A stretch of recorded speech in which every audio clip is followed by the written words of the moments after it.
yarongoye igihugu cacu iminsi mikeyi,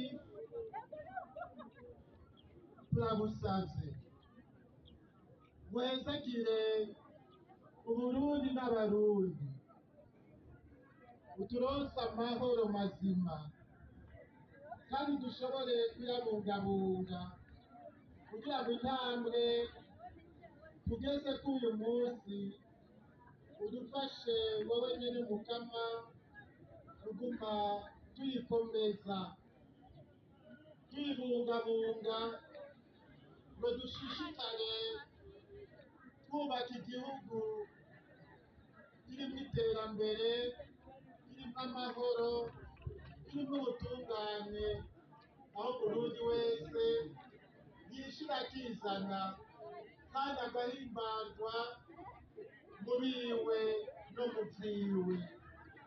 Tubigusabishe Yesu Kristu umukama wacu.